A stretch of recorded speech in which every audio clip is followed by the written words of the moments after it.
Hello বন্ধুরা, কেমন আছো তোমরা সবাই? আমি কিন্তু আজ ভীষণ ভালো আছি এবং ক্লাসের বাইরের টিম থেকে বরাবরের মতো তোমাদের সবাইকে ওয়েলকাম করছি। আমি নাফিসা নোয়াল। তোমরা জানো আজ আমি কোথায় এসেছি?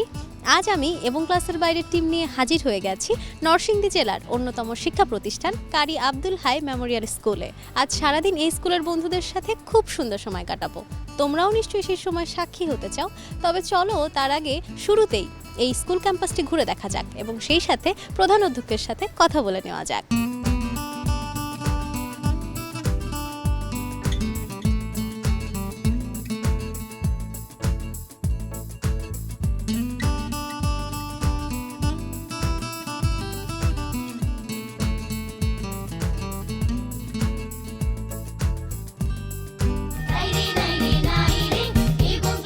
আসসালামু আলাইকুম স্যার।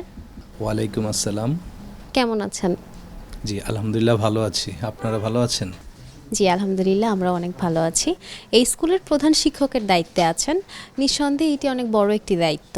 তো আসলে এখন আপনার কাছে এসেছি স্কুল সম্পর্কে কিছু জানতে। ধন্যবাদ আপনাদের সকলকে। যে স্কুলে আপনারা আজকে এসেছেন স্কুলের নাম হচ্ছে কারি আব্দুল হাই মেমোরিয়াল স্কুল। কারি আব্দুল হাই এই নামটি ইতিহাসের সাথে জড়িত। মূলত কারি আব্দুল হাই ছিলেন আমার শ্রদ্ধেয় দাদা, আমাদের নরসিংদীর জেলা তথা শেখেরচর গ্রামের অত্যন্ত স্বনামধন্য একজন ব্যক্তি। তার সুনামকে অক্ষত রাখার উদ্দেশ্যেই মূলত আজকের এই কারি আব্দুল হাই মেমোরিয়াল স্কুলটি প্রতিষ্ঠা করা হয়েছে। তো যাই হোক, 2015 সালে স্কুলটি প্রতিষ্ঠা করা হয়। 16 সাল থেকে স্কুলের ক্লাস শুরু হয়। 114 জন স্টুডেন্ট নিয়ে এবং 14 জন শিক্ষক নিয়ে, 2 জন কর্মচারী নিয়ে আমরা স্কুলের কার্যক্রম শুরু করি এবং বছরের শুরুর থেকেই শতভাগ পাশের হার সহ আমরা প্রতি বছর আমরা এগিয়ে যাচ্ছি এবং বর্তমানে নরসিংদী জেলার মধ্যে আমরা রেজাল্টের দিক থেকে 3য় স্থান অবস্থান করছি। এখন আমাদের যে স্বপ্ন বিদ্যালয় নিয়ে, যে আগামীতে বাংলাদেশের মধ্যে যেন এই বিদ্যালয়টি অত্যন্ত সুনামধন্যভাবে যেন আমরা প্রতিষ্ঠা করতে পারি এবং সারা বাংলাদেশের মধ্যে একটি সুনাম অর্জন করতে পারি, সেই চিন্তাভাবনা নিয়ে এবং মন মানসিকতা নিয়ে আমরা আগাচ্ছি। তো সেই ক্ষেত্রে আমরা বিদ্যালয়ে যে কার্যক্রমগুলি করে যাচ্ছি সেটা হলো যে একটা বিদ্যালয়কে প্রতিষ্ঠা করতে হলে এবং সুনামের সাথে পরিচালনা করতে হলে মূলত যে বিষয়গুলো দরকার, যেমন একটা স্টুডেন্টের জন্য গাইডিং ব্যবস্থা, স্টুডেন্টকে যথাযথ কেয়ার নেওয়া, যথাযথ মানসম্মত শিক্ষক নিয়োগের মাধ্যমে তাদেরকে পাঠদান করানো, তারপরে গরিব মেধাবী স্টুডেন্টদেরকে একটু সুযোগ দিয়ে যা তারা যেন বিদ্যালয়ে পড়তে পারে, তারা যেন পিছিয়ে না পড়ে, সেই দিক খেয়াল রেখে, সর্বদিক খেয়াল রেখে আমরা বিদ্যালয় পরিচালনা করছি। বাচ্চাদেরকে আমরা পাঠদানের পাশাপাশি বাচ্চাদের সাংস্কৃতিক মনা, খেলাধুলা বা আনুষঙ্গিক যত এক্সট্রা কারিকুলার অ্যাক্টিভিটিস রয়েছে, আমরা প্রত্যেকটা দিক থেকে বাচ্চাদেরকে নজর রাখছি। প্রত্যেকটা দিক থেকে বাচ্চারা যেন যার যার মেধা অনুযায়ী তারা যেন প্রতিষ্ঠিত হয়ে উঠতে পারে, গড়ে উঠতে পারে, সেই দিক থেকে আমরা খেয়াল রাখছি। আশা রাখছি আগামী 2 থেকে 5 বছরের মধ্যে আমরা নরসিংদী নয় তথা সারা বাংলাদেশের মধ্যে আমরা এই বিদ্যালয়কে সারা বাংলাদেশে একটি সুনামধন্য বিদ্যালয় হিসেবে পরিচালিত করতে পারবো এবং পরিচিত করতে পারবো, সেই আশা আমি ব্যক্ত রাখছি। অসংখ্য ধন্যবাদ স্যার, এত ব্যস্ততার মাঝেও আমাদেরকে সময় দেওয়ার জন্য এবং ক্লাসের বাইরে থেকে আপনার জন্য স্মারক শুভেচ্ছা। আপনাকে অসংখ্য ধন্যবাদ এবং ধন্যবাদ জানাচ্ছি বাংলা বিষয়কে। বন্ধুরা, প্রধান শিক্ষকের সাথে তো কথা হলো, আচ্ছা কেমন হয় যদি কোনো দেশের গান শুনি? তাহলে চলো আর দেরি না করে আয়োজনের এই পর্যায়ে আমাদের বন্ধু সোনালীর কাছ থেকে একটি দেশের গান শুনি। একটি বাংলাদেশ, তুমি জাগ্রত জনতার, সারা বিশ্বের বিস্ময়, তুমি আমার অহংকার। একটি বাংলাদেশ, তুমি জাগ্রত জনতার, সারা বিশ্বের বিস্ময়, তুমি আমার অহংকার।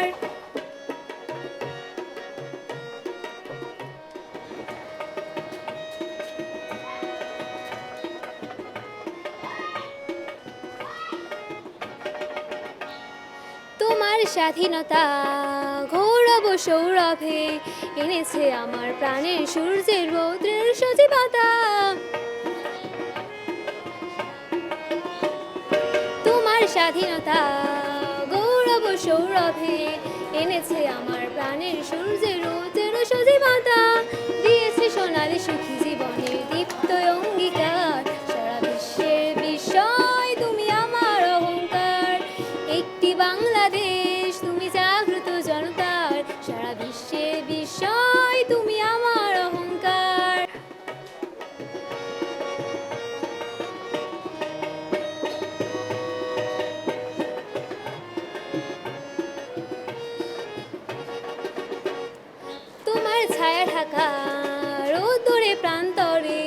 দেখেছি অতল অমর বর্ণে মুক্তি স্নেহ মাখা তোমার ছায়া ঢাকা রোদুরে প্রান্তরে দেখেছি অতল অমর বর্ণে মুক্তি স্নেহ মাখা জেনেছি তুমি জীবনে মরণে বিমুগ্ধ চেতনা সারা বিশ্বের বিস্ময় তুমি আমার অহংকার একটি বাংলাদেশ তুমি জাগ্রত জনতার সারা বিশ্বের বিস্ময় তুমি আমার অহংকার একটি বাংলাদেশ তুমি জাগ্রত জনতার সারা বিশ্বের বিস্ময় তুমি আমার অহংকার সারা বিশ্বের বিস্ময় তুমি আমার অহংকার সারা বিশ্বের বিস্ময় তুমি আমার অহংকার। সোনালি, খুব সুন্দর গান করেছো। দেশের গান গাইতে বোধহয় আমাদের সবারই একটু বেশি ভালো লাগে, তাই না? তোমার কেমন লেগেছে গান করে? আমার এই গানগুলোর মধ্যে আলাদা একটা মায়া আছে, সবসময় দেশের গানগুলো শুনতে বা গাইতে আমার অনেক ভালো লাগে। তুমি গানটি করেছো খুব সুন্দর করে, এবং ক্লাসের বাইরে থেকে তোমার জন্য শুভেচ্ছা। Thank you. You are most welcome. বন্ধুরা, সোনালির গান নিশ্চয়ই তোমাদের মুগ্ধ করেছে, মুগ্ধতা কিন্তু আরও বাকি। চলো তাহলে এই পর্যায়ে আমরা শিমুর কাছ থেকে একটি নৃত্য দেখি।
সুমাইয়া, অসাধারণ নাচ করেছো তুমি, আর তোমাকে দেখতেও ভীষণ মিষ্টি লাগছে। কে সাজিয়ে দিয়েছে এত সুন্দর করে? আমাকে আমার এক আপু সাজিয়ে দিয়েছে। ভীষণ সুন্দর লাগছে দেখতে, এবং ক্লাসের বাইরে থেকে তোমার জন্য শুভেচ্ছা। Thank you. You are most welcome. বন্ধুরা, সুমাইয়ের নাচ তো দেখলাম, কিন্তু এখন তো আমাকে নিতে হচ্ছে ছোট্ট একটি বিরতি। ফিরবো এক্ষুনি, কেউ কোথাও যেও না। বিরতির পর সবাইকে আমন্ত্রণ জানাচ্ছি এবং ক্লাসের বাইরে থেকে। বন্ধুরা, তোমরা দেখতেই পাচ্ছ আমি আমার এই বন্ধুদের নিয়ে দাঁড়িয়ে আছি সাধারণ জ্ঞানের আসরে। এই আসরের নিয়ম অনুসারে আমি তোমাদের কয়েকটি প্রশ্ন করব, যে পারবে সে হাত তুলবে। শুধু হাত তুললেই কিন্তু হবে না, সবার আগে হাত তুলে দিতে হবে সঠিক উত্তর। যে সবচেয়ে বেশি সঠিক উত্তর দিবে সে হয়ে যাবে আজকের আসরের জ্ঞানীমান, আজকের বিজয়ী। শুরু করি তাহলে আমরা। রেডি? আচ্ছা, আমার প্রথম প্রশ্ন, পবিত্র কুরআন মাজিদে কতটি আয়াত আছে? সবার আগে হাত তুলেছে সুমাইয়া। সুমাইয়া বলো। ৬৬৬৬টি। উত্তরটি ভুল হয়েছে, সঠিক উত্তর হবে ৬২৩৬টি। আমার দ্বিতীয় প্রশ্ন, বিশ্বনবী হযরত মুহাম্মদ সাল্লাল্লাহু আলাইহি সাল্লামের দাদার নাম কি? সবার আগে হাত তুলেছে মিম। মিম বলো। আব্দুল মুতালিব। সঠিক উত্তর দিয়েছো, কংগ্রাচুলেশনস। আমার পরবর্তী প্রশ্ন, কোন দেশকে সূর্যোদয়ের দেশ বলা হয়? সবার আগে হাত তুলেছে আমার পাশের বন্ধু মিথিলা, বলো। জাপান। সঠিক উত্তর দিয়েছো, কংগ্রাচুলেশনস। আমার পরবর্তী প্রশ্ন, কম্পিউটার কে আবিষ্কার করেন? সবার আগে হাত তুলেছে আবারও মিথিলা। মিথিলা বলো। Charles Babbage. সঠিক উত্তর দিয়েছো, কংগ্রাচুলেশনস এগেইন। আমার পরবর্তী প্রশ্ন, বিদ্যুৎ আবিষ্কার কে করেন? আবারও বলছি, বিদ্যুৎ আবিষ্কার কে করেন? এবার আমার একজন বন্ধুই হাত তুলেছে, লামিয়া, বলো। Benjamin Franklin.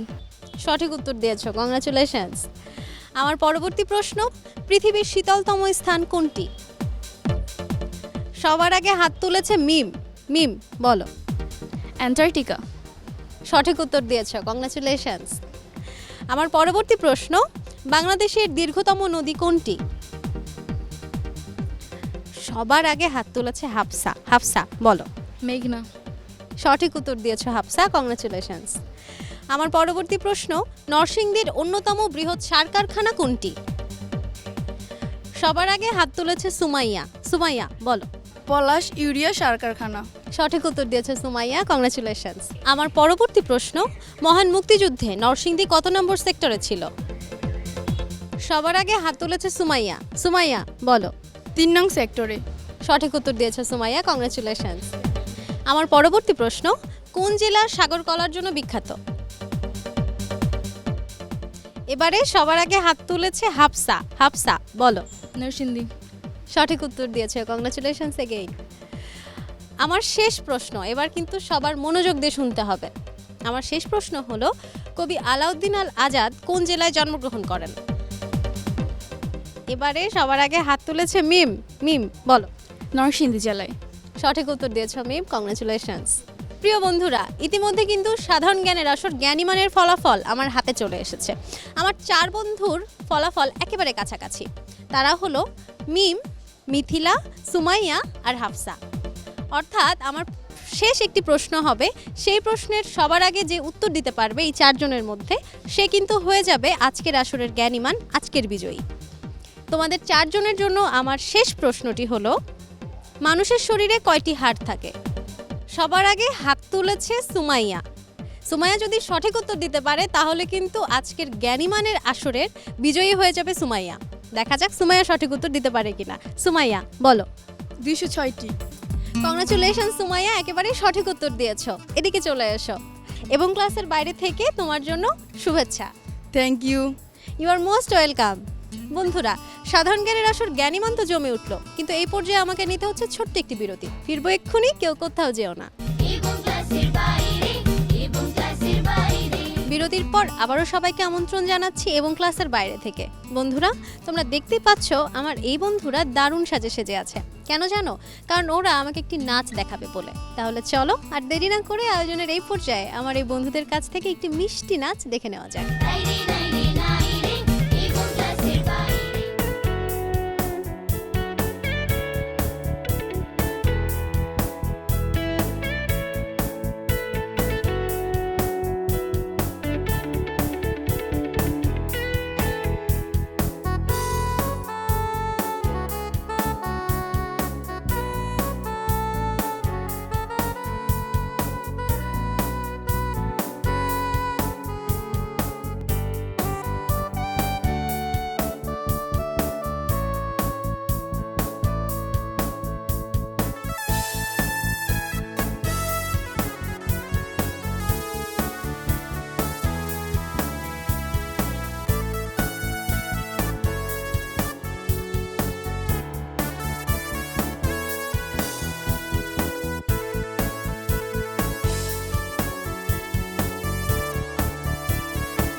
বাহ, ভীষণ সুন্দর নাচ করেছো তোমরা। আমার তো তোমাদের নাচ দারুণ লেগেছে। আচ্ছা, তোমাদের নাচ করে কেমন লেগেছে একটু শুনি। ভালো। ভালো লেগেছে? তোমাদের দেখতেও কিন্তু ভীষণ মিষ্টি লাগছে। এবং ক্লাসের বাইরে থেকে তোমাদের জন্য শুভেচ্ছা। Thank you. You are most welcome. প্রিয় বন্ধুরা, আজ সারাদিন এই স্কুলের বন্ধুদের সাথে খুব সুন্দর সময় কাটিয়েছি, কিন্তু এখন তো আমায় বিদায় নিতে হবে। বিদায় নেব আমার এই বন্ধুদের কাছ থেকে একটি লোকগীতি শুনতে শুনতে। তো বন্ধুরা, শুরু করো তাহলে তোমরা, এবং ক্লাসের বাইরে থেকে তোমাদের জন্য শুভকামনা। Thank you. You are most welcome. আর আমি নিচ্ছি বিদায়। Bye bye.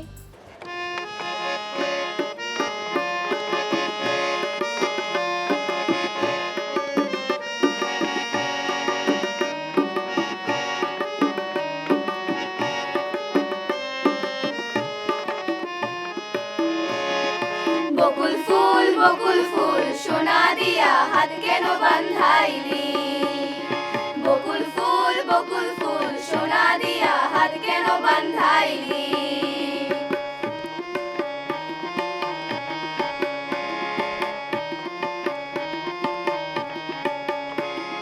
শালুক ফুলের লাজ নাই, রাইতে শালুক ফোটে গো, রাইতে শালুক ফোটে। শালুক ফুলের লাজ নাই, রাইতে শালুক ফোটে গো, রাইতে শালুক ফোটে। যার শোনে যার ভালোবাসা,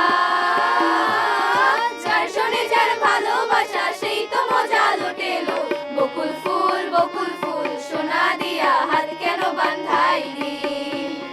বকুল ফুল সোনা দিয়া হাত কেন বাঁধাইলি?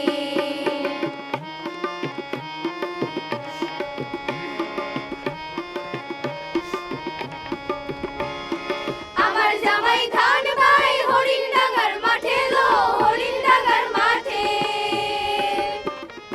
আমার জামাই ধান ভাই হরিণ ডাঙ্গার মাঠে লো, হরিণ ডাঙ্গার মাঠে।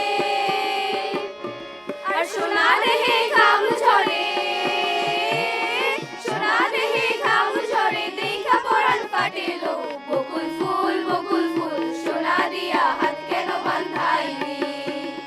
বকুল ফুল সোনা দিয়া হাত কেন বাঁধাইলি?